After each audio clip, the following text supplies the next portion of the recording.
the suffering best. Do not obey, you must be forsake, but you can pass the test. Just move on to a greater day. What a great crowd.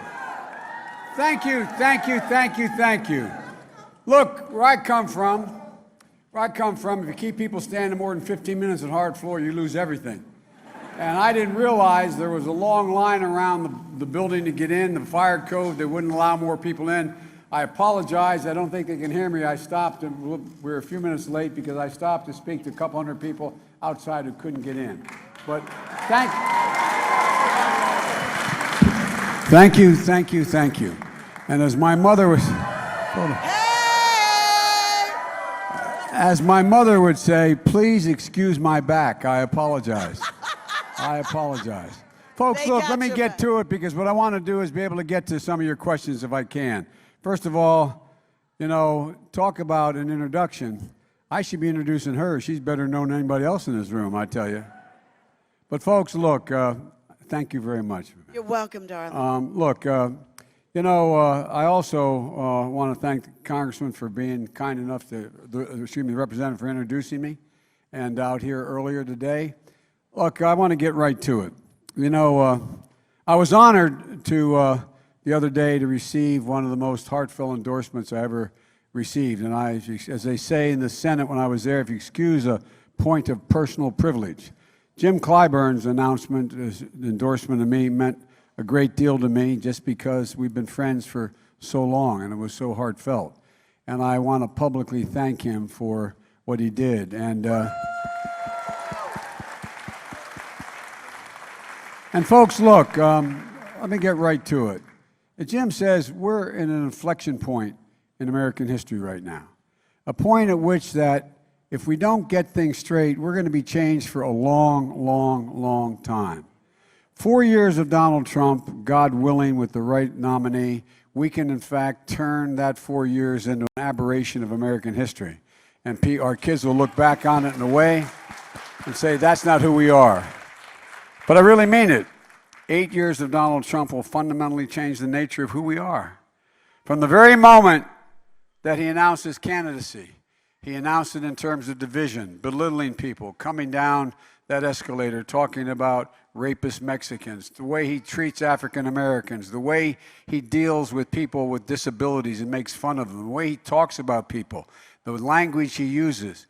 I'll bet most of you parents, and I don't think I'm exaggerating this, how many of you parents or grandparents have actually pulled your children or grandchildren away from the television when he comes on the air?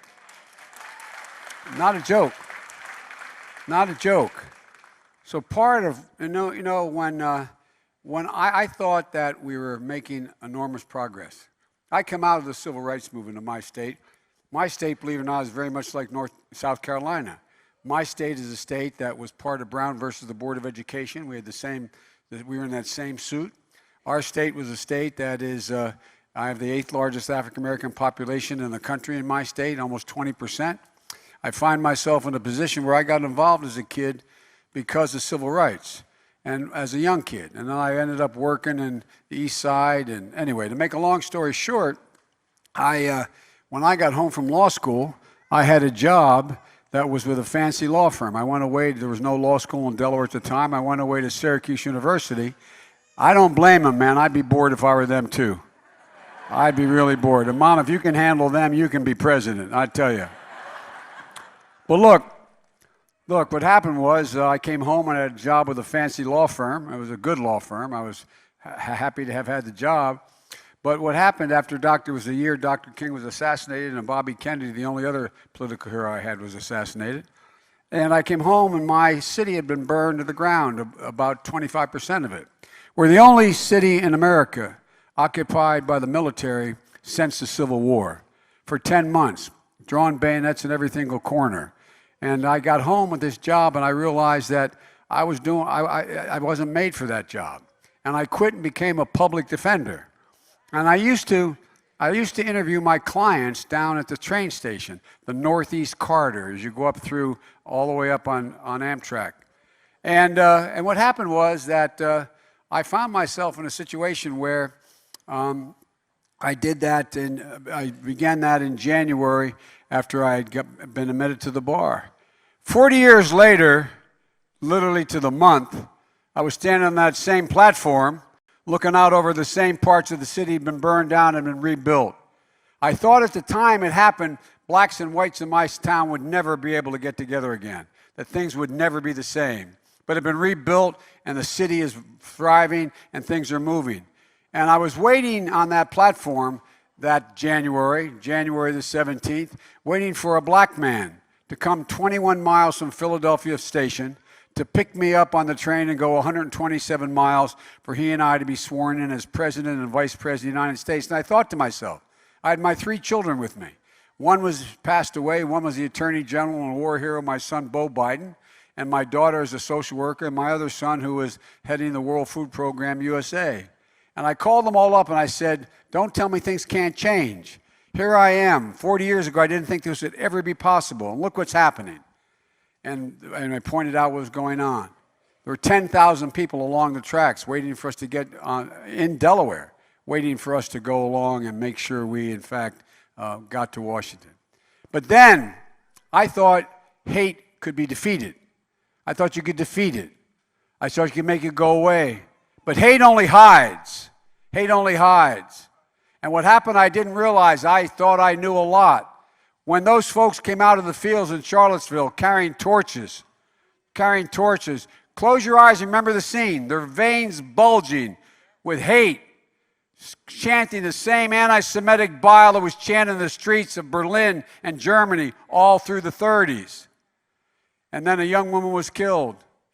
And what happened? The president was asked to comment on it. He said, quote, there are very fine people on both sides. No president of the United States of America has ever said anything like that, ever. This guy is more George Wallace than George Washington, and it was wrong, and he's splitting people. He's going after us. So, folks, I wrote an article then. I said at the time, America is going to lose its soul if we don't do something. I wrote an article for Atlantic Magazine. And I really mean it, because it's not who we are. That's not who we are. That's not who we Americans are. Conservative Americans, liberal Americans, everybody in between. That's not who we are. And we have to regain the soul of this country, because everything that has made us special has been the fact that we are as diverse and as consequential as we are. We're the most powerful nation in the history of the world. We're a nation that, in fact, is built on our diversity. And that's what we were about. And it's got to be restored. The second point I'd like to make to you is that, there's an awful lot. This nation isn't looking for a revolution. It's looking for results. It's looking for results to improve people's lives. I got involved for 3 basic reasons. 1, to restore the soul, to bring back decency. Decency. My dad would say, our children are listening. It matters. Our silence is complicity. We must speak out against hate. We must speak out against division. We must speak out against prejudice. The second reason I'm running is we have to restore the middle class. The middle class, we talk about the economy that, by the way, he inherited from us. We created more jobs in the last 3 years of our administration than he created since he's been president. But folks, the middle class and working folks have been left behind. Go back to your old neighborhoods. Go back to your neighborhoods. Ask yourself the question. For the first time in the life of anyone in this room, no matter how old you are, America is no longer as the wealthiest middle class in the world. We're no longer the wealthiest. Americans believe, you have 55% of the American people believing their children will never achieve the same standard of living they achieved. You find yourselves in a position where it's harder and harder and harder to make it. There's a survey that's come out. If an average American received a bill for $400 in 1 month, they'd either have to borrow the money to pay for it or sell something. That's not access. I know I'm called middle class Joe. They don't say it because they're complimentary. They think I'm not sophisticated. But I'm pretty darn sophisticated to build America. Ordinary, hard-working people build America. Just given half a chance. Given half a chance for real.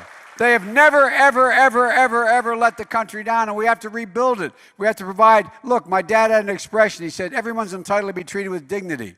And how can a parent sustain their dignity when they look at a child that has an illness and they had a pre-existing condition they couldn't get covered? How can they look at a child with opportunity and know they don't have the money to help them get to college or go beyond school? It's about dignity. Everybody's entitled to it. Everybody. And folks, we can rebuild this in a way that, in fact, look, Trump has ripped the Band-Aid off now. Everybody knows what's going on now. There's no more secrets about it. We're at a second inflection point, as I said earlier. And that point is that people know what's happened. By the way, how many of you did really well with that $1.9 trillion tax cut that increased? Really in good shape, right? Really changed your, well, you did. Well, that's good. I'm glad to see you're doing well already. And I'm good. But guess what? If you elect me, you're not going to have your taxes are going to be raised, not cut, if you benefit from that. But here's the deal, look, folks. We don't have to hurt anybody to put this economy back on track. For example, we can provide health care for everybody, and we can provide it as a right, and we can afford to do it. And we can afford to do it by providing for a Medicare-like option. You can choose to have that if you want it. You don't have to make that choice. You don't have to automatically have it. But folks, we can afford to do that without hurting anybody, without just making a fair tax code. No great wealth tax, just making it real. Look, if you have a capital gain and if you're paying at a rate of 20% in your capital gain, or your income tax is at 30%, guess what? You're going to pay that 30%. But somebody whose income tax is at 35 or 37%, they get to deduct 35 to 37%. Income tax, look, if we just made it fair for everybody, raise $800 billion, just be able to take a capital gain deduction based on the taxes you pay. So everybody's in the deal. My generic point is there's a lot we can do without hurting anybody and just making the tax system fair. How many are here at this great university? And by the way, the reason I came, by the way, if you want to keep your handicap, if you're a golfer, I never golfed till I was 41 years old, and I got my index down to 6'7". Then I ran for president. Don't run for president. Don't run for president unless you own a golf course. You can spend half your life there, okay? Don't do it if you're a golfer. You'll be in real estate. But look, here's the deal, folks. This third reason I ran is that there's things we can do we have to unite this country. And I know my colleagues that are running for the nomination say, well, no, you can't unite the country. You can't do that anymore. I refuse to accept the proposition we can't be united again. If that's the case, we're in real trouble. Democracies require consensus to get anything done. You need a consensus. Otherwise, it's just an abuse of power by a president, Democrat or Republican, whoever it is, if you can't generate consensus. They say, well, I know Joe's done a lot. Joe was able to get the Violence Against Women passed. Joe was able to get a $900 billion Recovery Act passed and run it with less than 0.2% waste. Joe was able to do the Chemical Weapons Treaty. But that was before. That was a long time ago. 3 years ago. 3 years ago. And folks, here's the deal. Our politics have become too vile, too base, too dirty, too bad. You don't have to, if you notice, every time our administration had a problem, who went up to Capitol Hill to fix it? Me. And the reason I did, I learned a lesson early on. It's always appropriate to question another man or woman's judgment on the other side of the aisle. But it's never appropriate to question their motive because you don't know their motives. And once you start questioning the motive and saying you're in the pocket of, or you belong to, or you're this, or you're that, and then say, by the way, let's work out an infrastructure bill. Let's build more, go on. You can't get it done. But if you say we disagree, let's see what we can work out. You can get an awful lot done. And there's so many opportunities we have. So many opportunities. Think right here in this state. I support the Second Amendment. I own a 12-gauge shotgun, a 20-gauge shotgun. I used to shoot. I haven't done it in a long time. My son's the same way, they bird hunt. But nobody needs an assault weapon. Nobody needs. Nobody needs a clip, the thing that goes up under the gun to fire, that carries 100 rounds of ammunition. Who in God's name needs that? By the way, the Second Amendment didn't say anyone could own any kind of weapon. And I know there's people in my state, which is a gun-owning state, and here that will say, well, the tree of liberty is watered with the blood of patriots. If you need to defend yourself with government, you need an F-15 with Hellfire missiles. You ain't going to do it with an AR-15, okay? And never, ever, ever has it been absolute you can own anything you wanted. You can't go out and own a bazooka. You can't own a flamethrower. You can't own a machine. No, really. In the Firearms Act, that's been the case from the beginning. And not anybody can own a weapon from the beginning. For example, if someone stood up all of a sudden and yelled, fire, fire, fire, here in this room, First Amendment, free speech, right? No, you yell fire, people get hurt. There's nothing absolute in any one of the amendments. And the second thing is we got to make sure that we have background checks. You know, by the way, because bad folks shouldn't have weapons. And the vast majority of people can pass a background check. But guess what? With the Brady bill, which I got passed, that was when I was chairman of the Judiciary Committee, and I know people disagree. Bernie voted against it 5 times. He didn't think there should be background checks or that. But I think, look what's happened. It's kept the guns out of the hands of terrorists. It's kept the guns out of the hands of people who do bad things, over a couple million of them. But it hadn't kept the guns out of the hands of people who, in fact, have good records, and they're not in trouble, and they're not a threat to society. So there need to be a balance. There need to be a balance here. And one other thing I want to make clear to you. If I stood here before you all today and said, by the way, I got a great idea. Let's exempt drug companies, the same ones that put 9 billion opioid pills out on the market in a short period of time without warning about the problem. But we should exempt them from being able to be sued. I don't imagine I'd stay on the stage very much longer for y'all. But guess what?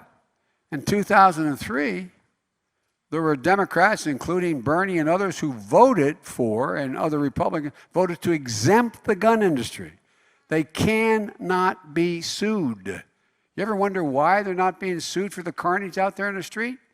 Well, the only major industry that's exempt from being sued is the gun industry for false advertising. By the way, all of you need an extra silencer on your weapon, don't you? Oh, you know, I mean, come on. Come on. So my point is, we can make people a whole lot safer. How many of you sent your children off to school, or your grandchildren, in September, and they were scared because they learned how to cower under their desk, duck and cover, zigzag running down a hallway? Talk about our soul, a sick soul. My Lord, what are we doing? So folks, you can go whether you're talking about healthcare, you're talking about guns, you're talking about climate change. You all live next to one of the most beautiful shorelines in the world.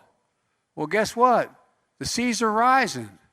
They're rising. I helped put together the climate accord in Paris, convinced the Chinese to join it. We got almost 200 nations to agree. What's this guy do? He comes along and takes us out of the Paris Climate Accord. Says we have no problem. Well, tell you that next time the river comes. But folks, there's so much we can do. First thing I'm going to do as president, I'm going to immediately rejoin, and I'm within 100 days summon the major polluters to the United States of America. Because here's the deal, folks. Here's the deal. The deal is that we make up 15% of the world's problem. 85% is the rest of the world. We can get to 0 emissions in the United States. 0 emissions. And guess what? The ocean's still going to rise. My state of Delaware, like yours, is going to be underwater, a bunch of it, along the seacoast. We're going to find, literally, not figuratively. Look at what's happened in Indonesia. They're talking about having to move the capital because it's going to sink into the ocean. You know, when we got to the United States Senate, the first thing, as the ambassador can tell you, the first thing that, in fact, President Obama and I went over to the Pentagon, what they call the tank, to meet with the Joint Chiefs. You know what they said the gravest problem facing America was? Climate change. You know why? Population shifts of millions of people. What happens? What happens when the sea level rises 2 more feet and you have 30, 40 million people leaving the islands in the Pacific? Wars starting on the mainland. Look what happened in Africa in Darfur. What was that all about? It was about lack of arable land because of the climate change, and you couldn't grow anything anymore. So you had people killing one another and massacring one another. Folks, this is a big deal. Last point I'll make about climate, to make a generic point. You know, right now, it requires someone who not only understands the environment, but is able to generate international support. You know, right now, and you read about it all the time, the Amazon is burning. It's burning. Why? It's being clear-cut so they can use it in Brazil for agriculture. All right? Years ago, a Republican and I named Dick Lugar, we introduced a piece of legislation saying, if you maintain your forest, we will forgive your debt, because it's in everybody's interest to do that. Well, there's a thing called a carbon sink, meaning what takes carbon out of the air.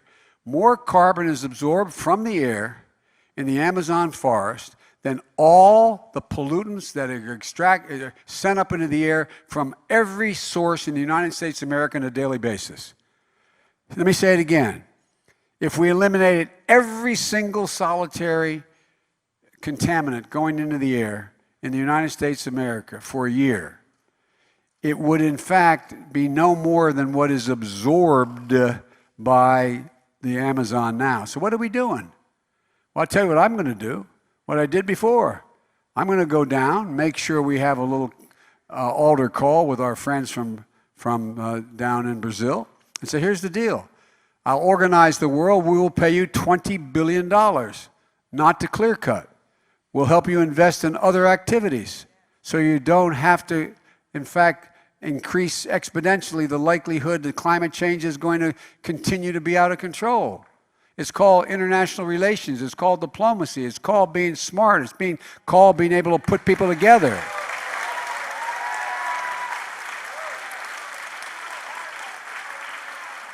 Well, let me end so we can get to questions.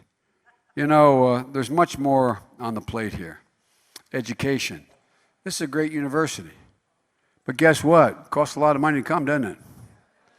A lot of you are going to graduate in debt, right? Well, I know my kids did, and by the way, I was listed for my entire time in the Senate as the poorest man in Congress. Not a joke. Wasn't proud of it, wasn't ashamed of it, though. I got elected when I was 29 years old. I wasn't old enough to even be sworn in when I got elected. I had to wait 17 days to be eligible. And I never thought you were supposed to make money while you're holding public office. I didn't think that was part of the deal. When I got elected vice president, I did my financial disclosure. And by the way, I released 21 years of my tax returns, everything, okay? You can see it, all right? One of the press outlets said when I did my financial disclosure as vice president, it said, quote, "It's probable no man has ever assumed the office of vice president with fewer assets than Joe Biden." I assume they weren't speaking intellectual assets. My generic point is this. Folks, you know, there's so much we have an opportunity to do if we just decide we're going to do it together. America, the United States of America is in a position where when my kids were going off to school, the good news was the housing market was going up. So I was able to get 3 mortgages on my house to pay for school. I had one kid who none of them went to a great university like University of Delaware where I went, but they picked the shoddier ones, Georgetown and Syracuse, Georgetown and Yale, you know, University of Pennsylvania, Syracuse, Tulane, Penn Graduate School. But guess what? They graduated. They never missed a payment. We borrowed everything I could, fortunately, against the house. They worked 30 hours a week, full-time, even playing football at Penn, one of them. And guess what? Still graduated with enormous debt. The average person graduating from a public university is graduating with somewhere around $28,000 to $38,000 in debt.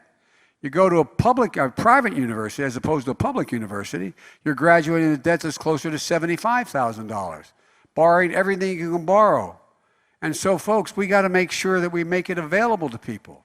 First of all, one of the ways to do that is to make sure we provide all community college for free, make sure that anybody going cutting costs cut in half the cost of college. It costs a lot of money. It costs $6 billion a year. But you know how much we have in tax expenditures, I mean tax loopholes?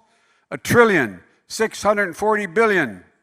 Find me an economist in this university, no matter how conservative they are, that can tell you can justify any more than $1,400 billion of that. There's a lot of money out there. We just eliminated a few tax loopholes. We give racehorses write-offs more than we do a lot of things. But I really mean it. My point is this. There's nothing beyond our capacity. And I'll end so we can get into questions about everything, about all the things I didn't cover today, with this. Remember who we are. This is the United States of America. We're all walking around with our heads down. Woe is me. What are we going to do? How can we compete? What's going to happen? Folks, Democrats as well as Republicans are in this mindset. With Donald Trump out of the way, think about who we are. In the United States of America, we're the wealthiest country in the history of the world. If we continue to invest in our people, invest in our education, invest in research and development, invest in technology, invest in medical science, if we do that, we'll maintain that position for as far as the eye can see. When I was elected as a kid, they characterized me as the idealistic, optimistic Joe Biden. I'm more optimistic about America's chances today than I've ever been in my career. We can own the 21st century, and the rest of the world needs us to do it. We have the greatest research universities. We have more great research universities in America than all the rest of the world combined, and you own them. They're owned by the public. Every major fundamental change in humanity has occurred as a consequence of discoveries in those universities.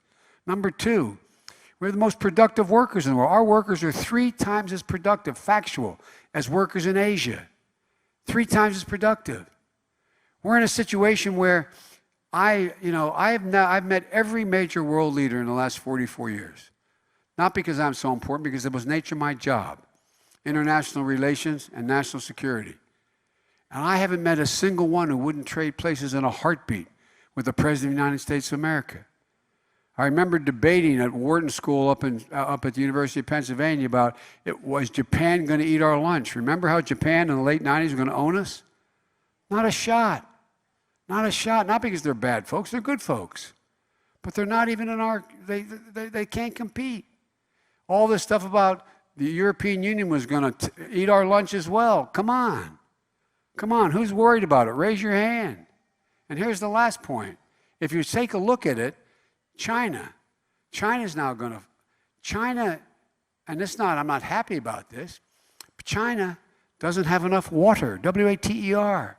They're talking about spending hundreds of billions of dollars to try to turn around their rivers so their population have potable water to drink.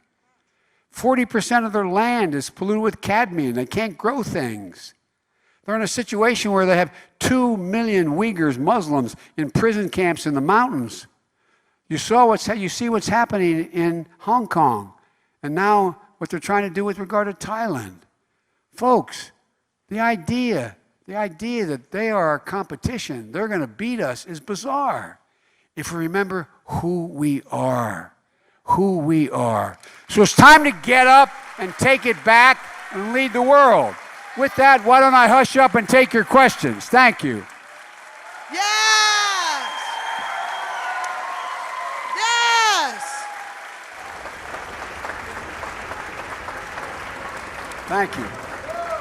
Let's go, Joe! Let's go, Joe! Let's go, Joe! Let's go, Joe! Let's go, Joe! Is he smart or what? I mean, I asked him some of these questions a little bit earlier today, and he was like breaking it down and drawing maps and everything, and I was just so proud. This is experience. You understand what I'm saying? This is experience. This is what we need back in the White House. Someone that knows what they're talking about. This is what we deserve, is leadership. Right there, y'all, I'm telling y'all. Okay. Questions? So, I know, you ready for some questions? All right, well, I'm gonna open the floor and do my first question because, it's been said that you were going to have a $70 billion, with a B, y'all, budget for HBCUs, universities. And first of all, that number is fantastic, and we love you for that. But tell us, how is that going to happen? Two things. Number one, everybody got to remember why we have had historic black universities, HBCUs. Because black folks weren't allowed to go to any university that was a public university. That's why it happened, number one. Number two, they don't have the endowment that other universities have because they've not been able to accumulate the wealth. And what that means is they don't get to actually compete for these giant government programs that are for technology and research. For example, if you were able to compete for example, the University of Delaware is a great engineering school. They are one of the leaders, and there's been hundreds of millions of dollars, tens of millions of dollars invested in the university in the research departments to deal with lightweight metals. So you can make aircraft carriers that are lighter, you can make planes that can go faster, and all those kinds of things. Well, there's a lot of those kinds of contracts that are out there. If you, in fact, had the endowment, you could compete for them.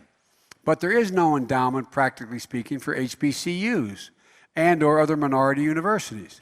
So what I'm doing over 10 years, a 10-year program, is making sure that we invest $70 billion, which is $7 billion a year, and thereabouts, and make sure that they're able to compete to be able to generate the kind of professors, the kind of research options that other universities have. And it will change the face of the country in many ways. Because one thing we learned that if you give people a chance, no matter what their background, they do well. They do well. And that's what we're going to do. We're going to make sure we have HBCUs that are going to be able to compete. Okay, darling, so I think we're going to have two more questions that are going to happen. If you ask me easier, not essay questions, I can take a lot more than two. Okay, Joe. Oh, okay, so we have the next question that's we're going to go on. We got a question here. Yes, sir. Okay, we're going to go on this right side. I'm coming back to you, though. Okay. Yes.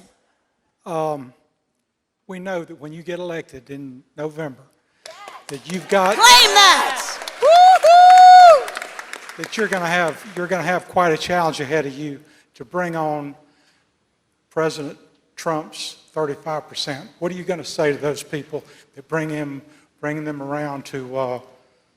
That's a really important question. Look, the 35% of the population that is very strongly supportive of Donald Trump.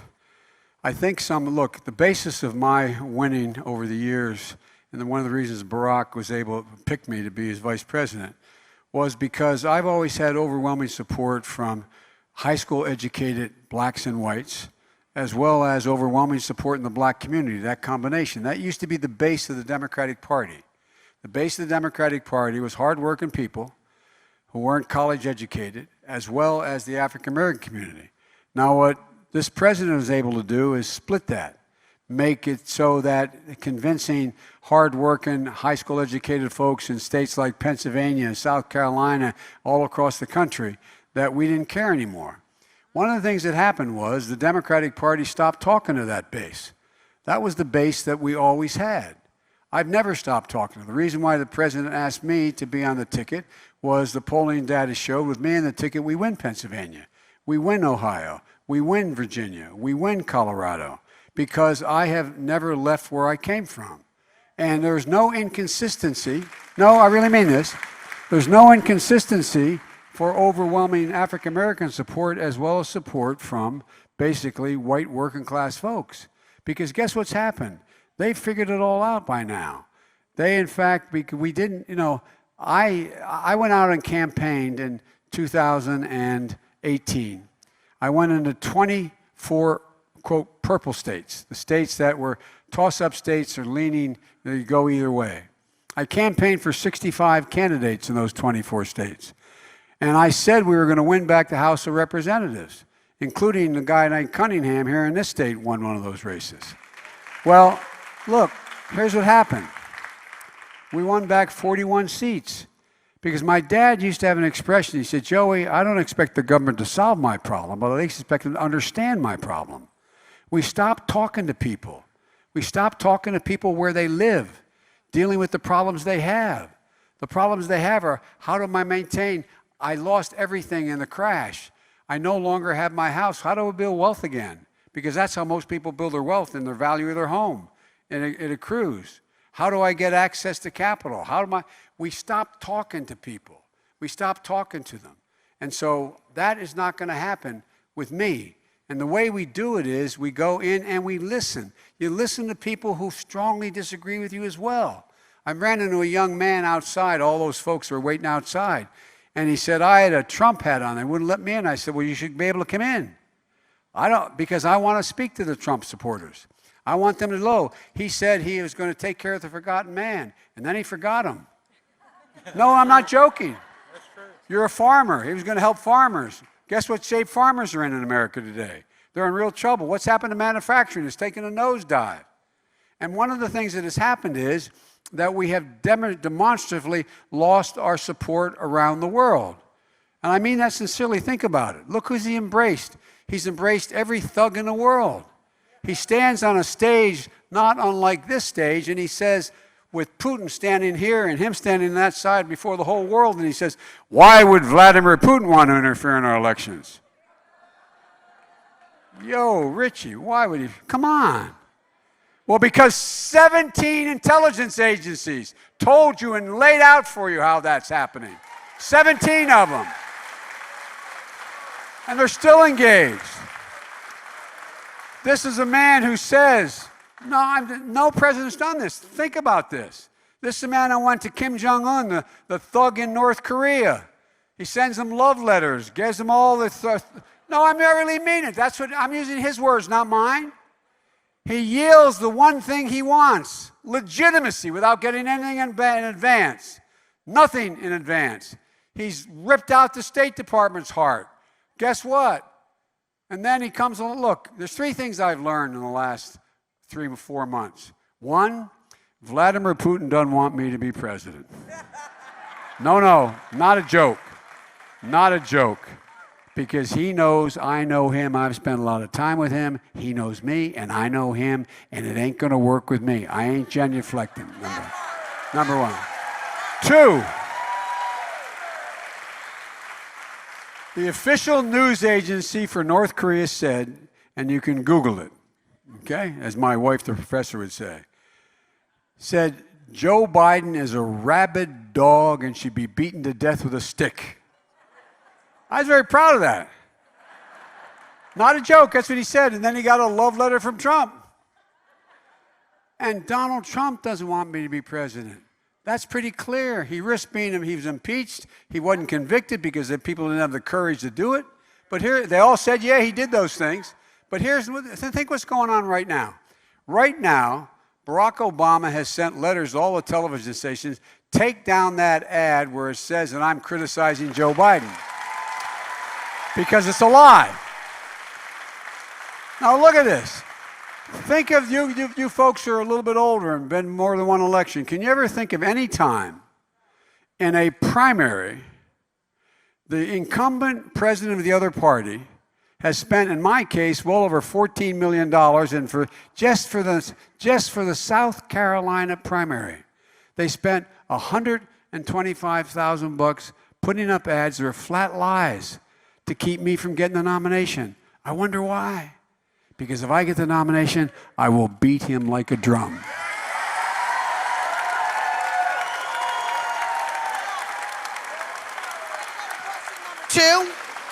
Question number two comes from this side of the stage. I'm noticing that there's a lot of candidates right now who are out and about touting their civil rights background because they want votes. And I consider them allies. Allies because they say they stand with African Americans but don't necessarily stand with African Americans.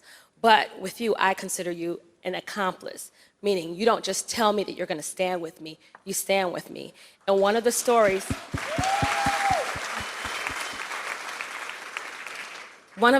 I don't think you tell enough is about when you went to South Africa with the African American delegation with Ambassador Young. If you can tell us how you stood with me on that Well, day. look, one of the things that I was on the Foreign Relations Committee, and I was maybe one of the most vocal opponents of apartheid because I believed it was criminal. If you wonder whether that's true or not, and I'm not saying you don't believe me, but go to joebiden.com and look at joebiden.com, George Shultz, the Secretary of State, where I got into, and just check it out on your phone, and you'll see how desperately concerned I was about the failure of the Reagan administration to take on apartheid. It's a criminal enterprise. And I talked about how when they said they were not going to push apartheid because we needed South Africa, I made the case, and unfortunately got in a shouting match with my hollering at and George Shultz hollering back at me, saying, I pointed out, they fill up tires, empty tires, fill them with gasoline and put them around the heads of young people on their necks and then light them. It is criminal. And one of the greatest honors I had was as the chairman of the Foreign Relations Committee when one of the most incredible men that I've ever met is a fella who was held in jail for 7 years on Robbins Island. He was let out finally because we killed apartheid and organized the world to do it. And he came to Washington and I hosted him. But he came to my office to say thank you. And I looked at him, and I got to tell you this story. It'll just take a second. I said, President Mandela, I said, what you did was incredible. I don't know how you cannot feel hatred for the people who kept you in solitary for 7 years, among other things. You know what he said to me? If you excuse the expression, I'm not proselytizing here, but the most Christ-like figure I've ever met. He said, quote, they were just doing their job. They were just doing their job. And then he said, when I left, they each grabbed my hand and said, good luck, Nelson. Good luck. We wish you luck. Imagine that they had a man who came out full of hate. There would have been a civil war. There would have been carnage. But what did he do? He reached out. He reached out. And he brought that country together. And he had peace. So I thought everything we tried to do with regard to apartheid was worth it. Last point I'll make on this. Ladies and gentlemen, if the United States no longer speaks out on human rights, who will? Who will? Who will?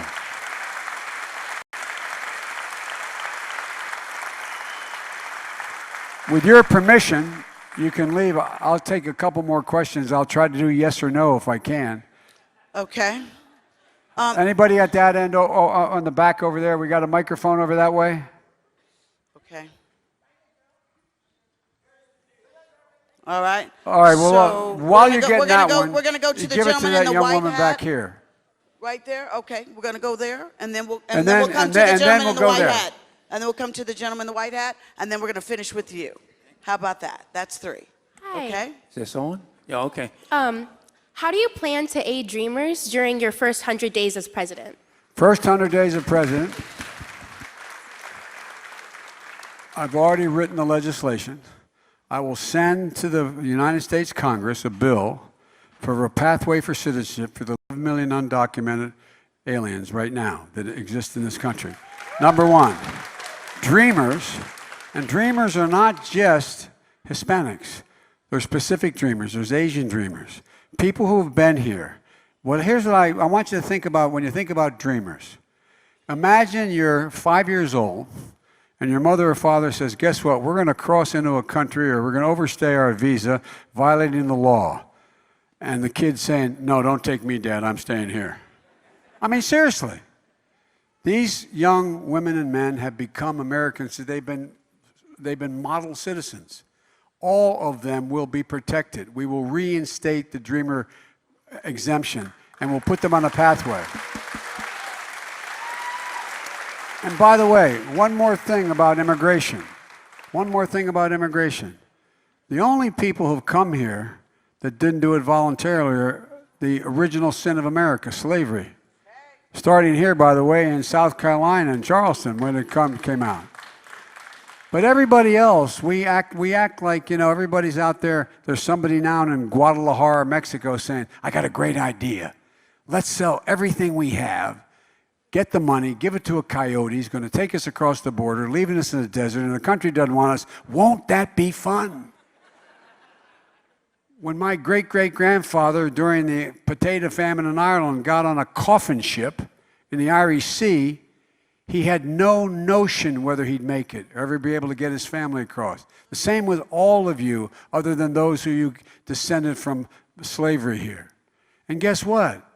The reason we're the nation we are, and think about this, I mean it, I'm not trying to be patronizing to anybody, but think about this. Why are we the nation we are? Because we've been able to cherry pick the best people from every single continent in the world. What I mean by that, the people who decide to come and take a risk have optimism. They're resilient. They are fighters. They are ready. They want to make it work. They think they can do anything, and they bring their families. They care. They care. Really, think about it. Go back in your family history. No matter what your background, the first people that came took a chance, whether you came in the Mayflower or you came in the last 5 minutes. That's who we are. That's why we're the most unusual country in all the world. That's why America has such character. That's why we've been so strong. I really mean it.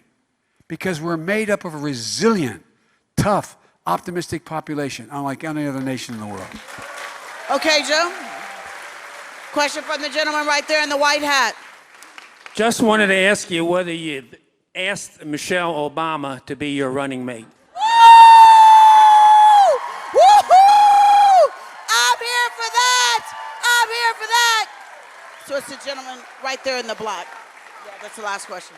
I'd do that in a heartbeat if I think there's any chance of her doing it. Look, Michelle and Jill, my granddaughters and their daughters are each other's best friend. For example, every year on Valentine's Day, two of my granddaughters, a young woman who's a freshman at Penn now, two-team All-State in 2 different sports, and my other granddaughter, who's a junior, her name is Finn. We named her Finnegan Biden after my mom's last name, but she lives up to the name. At any rate, she is Malia and Sasha's. They're each other's best friend. They've been going to school together in the same small school for 11 years.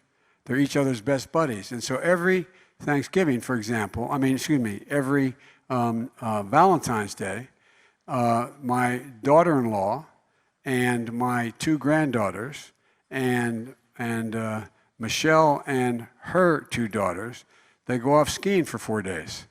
And and I'm not kidding. They don't invite Barack, they don't invite me. They go off for 2 days.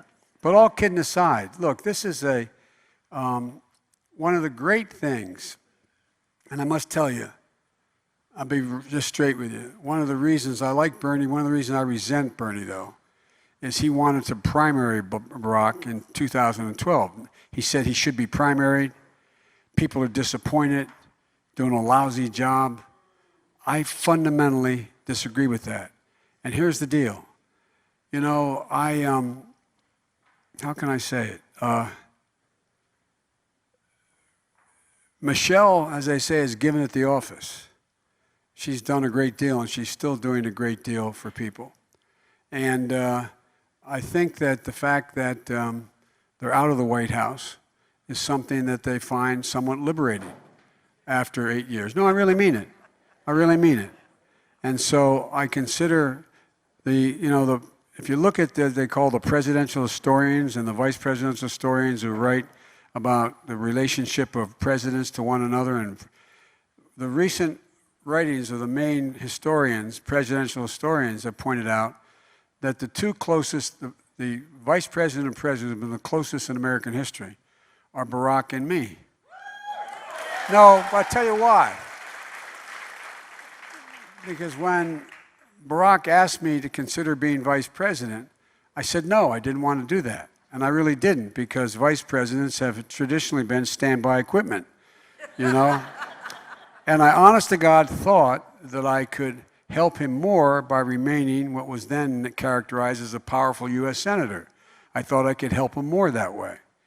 And he called me after it was clear he was the de facto nominee. I was on Amtrak train, which I went home every night for 36 years to see my boys and my kids. And I got a phone call, and he said, I'd like you to consider being vetted. And I said, I don't want to be vetted. Meaning start to do the background checks. And I said, I don't want. He said, do me a favor, go home and talk it over with your family. But get back to me within 48 hours, okay?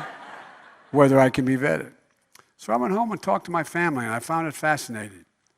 I was really surprised my wife, Jill, strongly thought that I should accept it. My deceased son, Bo, was the Attorney General, my son, Hunter, everybody. My mom, though, I finally convinced her to move in with us. She wouldn't move in because she always had a relative living with us in a 3-bedroom home for a long time. And, but she finally was willing to move in, and she was at this meeting on our back porch. And my mother, classic mom, I was one of those guys like a lot of you who had a mom that, not a joke, everybody wished had been their mom. For real. My mom was everybody's. I mean, you know, you go out on a date, you had to be home by 12. If one of my friends were around the house, they'd be in the kitchen, and we'd walk in through the dining room door in the split-level home, and you could see in the corner of the kitchen, my mom would be a little round table there, and if she was hearing somebody's confession, she'd go like this, keep moving, don't stop, don't stop. But she looked at me and she said, Joey, I said, honey, you haven't said anything for the last 40 minutes. I said, what do you think? She said, swear to God, true story. She said, Joey, let me get this straight. I called you about a month ago, maybe a little longer, and asked you about Barack, and you said he's a man of great integrity and he's brilliant. And I said, yeah, Mom, I told you that. He said, okay. He said, Joey, remember when you were a kid and they were desegregating, like here we were segregated in Delaware, desegregating the neighborhood, a neighborhood down the street because there was suburban development going on, and a real estate person had sold a home to a black couple and people were protesting. I told you not to go down there, and you got down, the police took you back because you were protesting with the black couple. And I said, yeah, Mom, I remember that. She said, I remember you had that great job when you were in high school as basically a lifeguard at a country club, but you wanted to be the only white employee in the East Side at the largest public swimming pool and be the only white employee.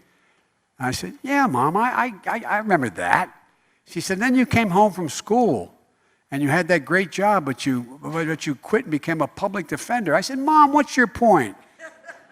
She looked at me, I swear to God, absolutely true story.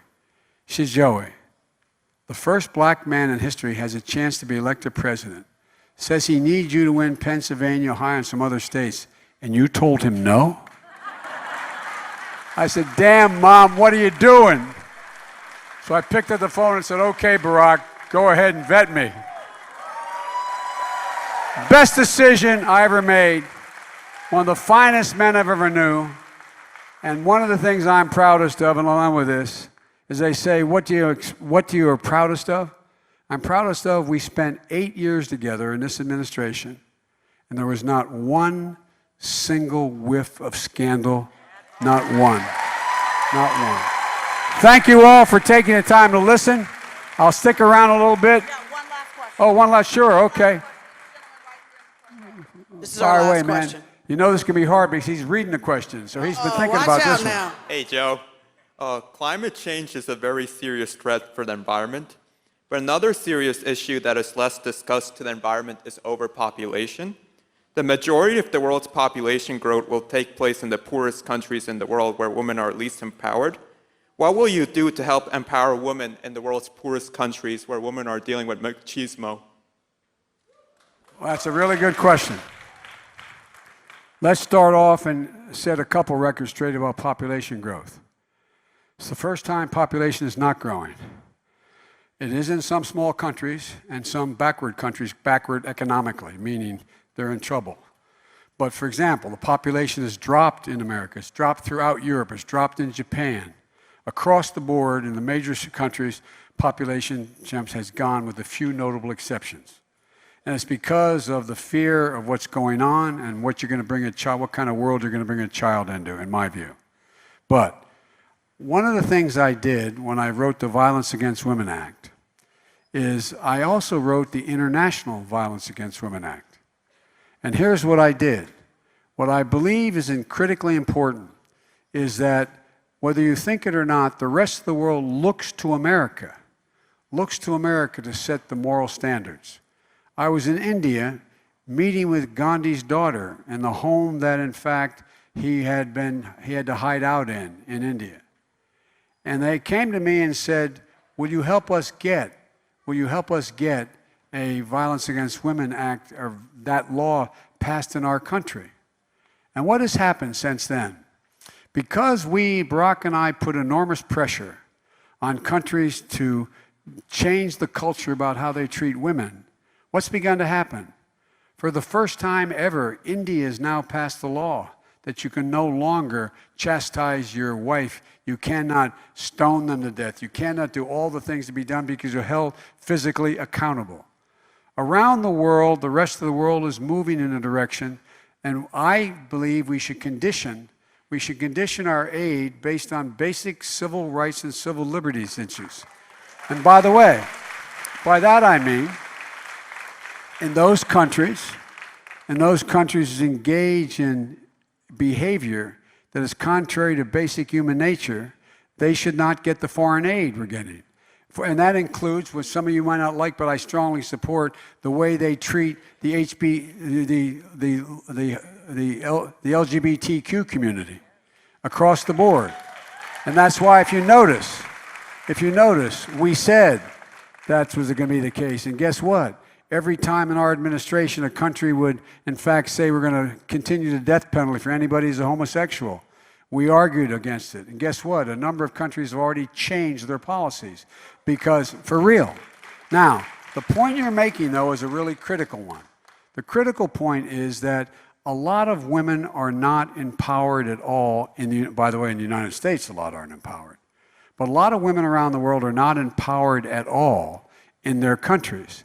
So what we are starting, and we started in our administration, is a program whereby we provide for economic alternatives for women to be able to generate economic growth.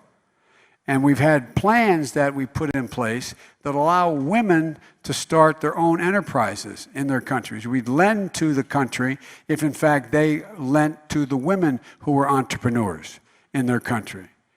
The other thing is, I strongly oppose the limitations on the ability for the United States to contribute to organizations in these countries that, in fact, provide women's health and alternatives for choice. We should end that limitation. It's called the Mexico City rule.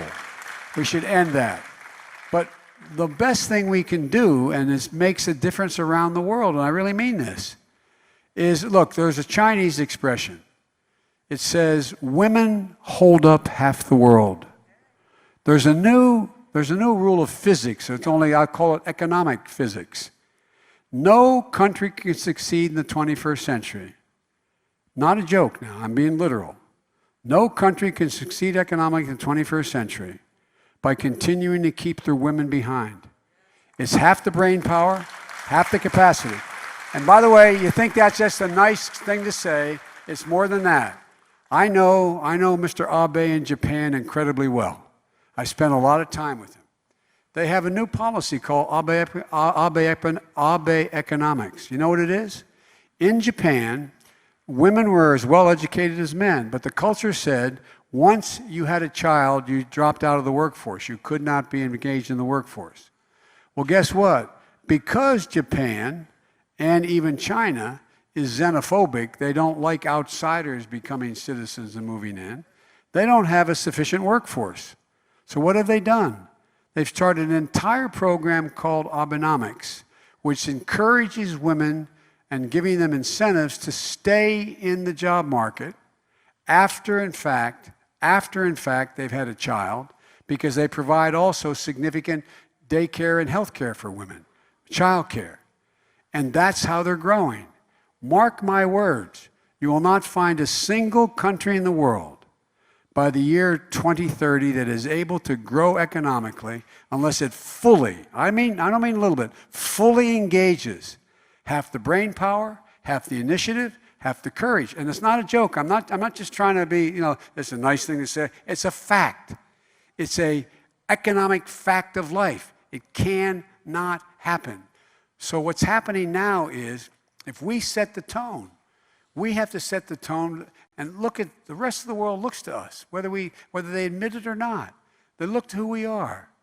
When I wrote the Violence Against Women Act, I said two things that I got roundly criticized for. One was I said, we have to change the culture in America. You all know what the phrase rule of thumb means? There are all these expressions. You know what the derivation of that is? It goes back to not some country that doesn't share our ethnic values or our values or is different. It goes back to England. In the late 1300s, and those of you who are lawyers or taking a law or taking economic classes at college here, there's a thing called English common law.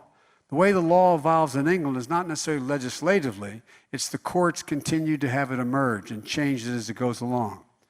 Well, in the late 1390s, so many women were dying at the hands of their husband, literally, this is a fact, dying at the hands of their husband, because a woman is considered, and in many cases still, a chattel, just like the horse, the pig, the farm, not a joke. It's a piece of property, okay? England, not Zambia or any other, England. Now, so many women were dying by beaten to death by their husbands that they passed a rule in the common law courts of England saying that you could not beat your wife with a rod thicker than the circumference of your thumb. We have inherited a cultural depravity that continues to exist. So when I wrote the Violence Against Women Act, I got in a lot of trouble because I said we have to physically change the culture. No man has any right, under any circumstances, married or unmarried to the person, to insist on being able to touch a woman without her informed consent. Informed consent. Fact. Now,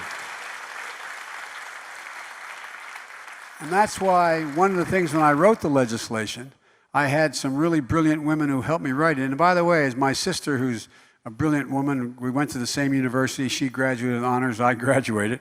As she says jokingly, Joe wrote it with his own paw. I sat down and wrote that because nobody wanted me to write it at the time. Women's groups didn't support it initially because they thought I was going to cut into choice. They thought I was going to steal the show on gender equality. Gender preference. And so I couldn't get any support initially. And when I wrote the law setting up shelters for women who were battered and abused, the mainstream press said Biden is setting up indoctrination centers for women to learn to become feminist. No, by the way, 75% of all the children on the street are there because their mother's been abused. And most violent criminals, the one thing they have in common? Violent criminals behind bars in prison? They're in there because their mothers were victims of abuse and/or, ironically, they can't read. They're the two things that, it doesn't based on race, it's those two things. Because violence is a learned behavior. You think the last thing in the world that would happen if you watched your mother being beaten, you'd never, never, never, never raise your hand. But it's a learned behavior. And so, folks, I asked a woman named Cynthia Hogan, who's a brilliant lawyer that helped me write the legislation and pass it. It took 7 years to get it passed. And I'll end with this. I asked her, I said, check with the Bureau of Justice Statistics to see how it's moving. That's the outfit that determines whether or not laws are being upheld or not and whether there's progress made. Because we had known that for women over the age of 35, violence against women had gone down 67%. And the reporting was up. But guess what? Most disappointing news I ever got. I really mean this from the bottom of my heart. What I found out was she came back and she said, it's really continuing to work for women over 40. But for women between the ages of 15 and 25, nothing's changed. Nothing has changed. And I was stunned. So we did a virtual town hall. They told me 30,000 young women in high school and college age were on the phone. And I asked the question, I told them the statistic, and I said, what would you want me to do? What can we do to fix this? Because 1 in 4 women who show up on a college campus in their first year are raped or abused. The same number existed when we wrote the law back in 1996. Same number. And I was embarrassed and stunned by the answer I got. You know what they said? I should have known it. I was so embarrassed. I said, go to this website and tell me what you think. I thought they were going to say better lighting on campus, more police officers, making sure that we had people in parking garages when people come out late, and all the things that would affect. You know what it was? Get men involved. Get men involved. And it hit me like a ton of bricks. Because the truth of the matter is, vast majority of men are not predators. The vast majority of men don't beat women. But guess what? They also don't intervene. They don't say much. And same with women. If, God forbid, any of you, and I'm sure there's some women in here who have been abused, college students as well. If you were abused in this college, what's the first person you go to? You go to your female roommate or your best female friend. And they'll sympathize and empathize with you. Very few, up until I started the It's On Us movement, very few will tell you, well, let's go to report it to the police. Let's go to... What do they do? So what I started doing, I started this program called It's On Us. And I went to college campuses all over the country and drew crowds in those college campuses between 1,000 and 10,000 people. And I stand up and I talk about what was the appropriate behavior and what wasn't. And I challenge the men.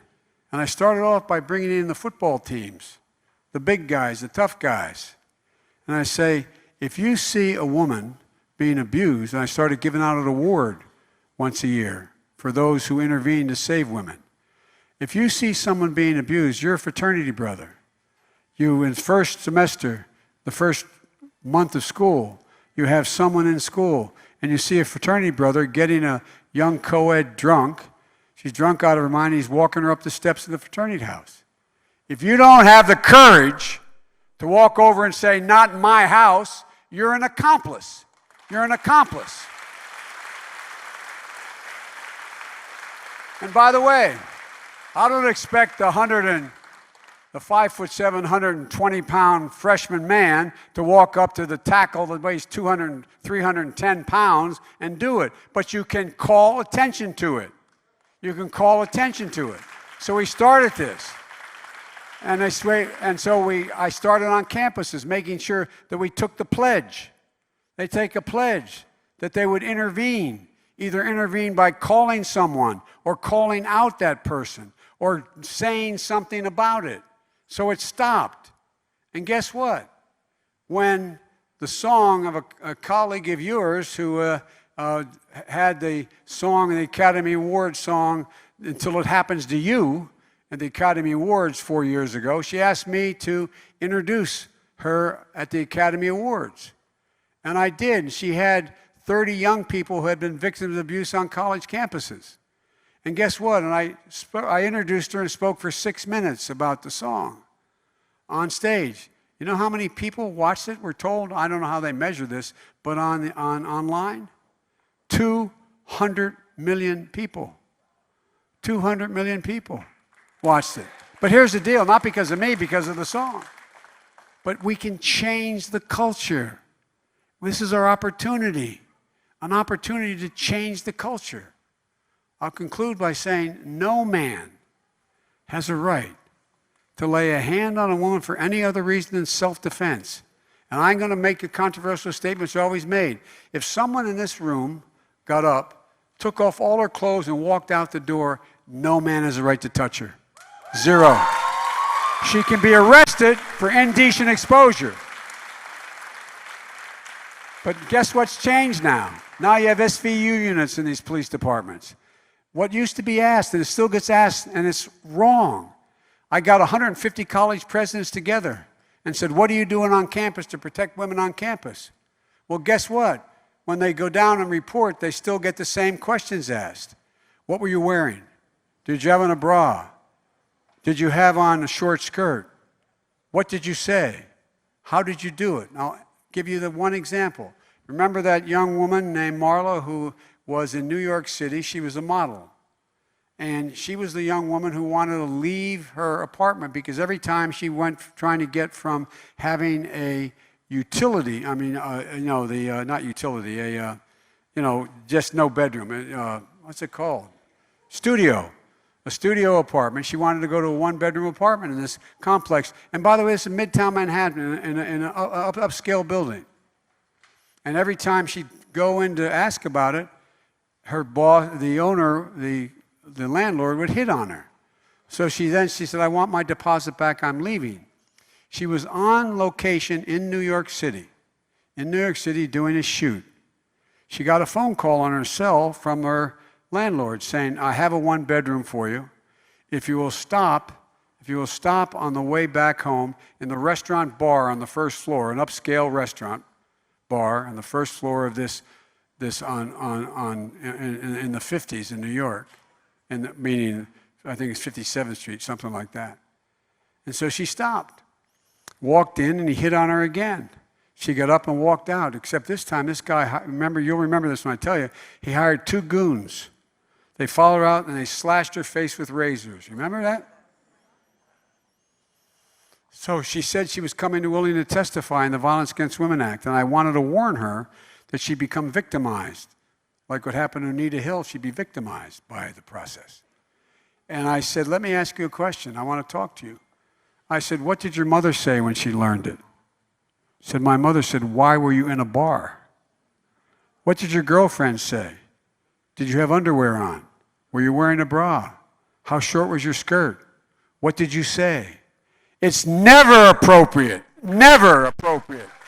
for a man to be able to strike a woman. I really mean it. It's not. It's not.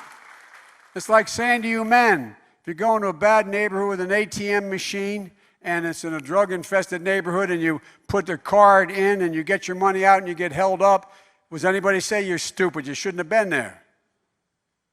How about that, man? What do you think?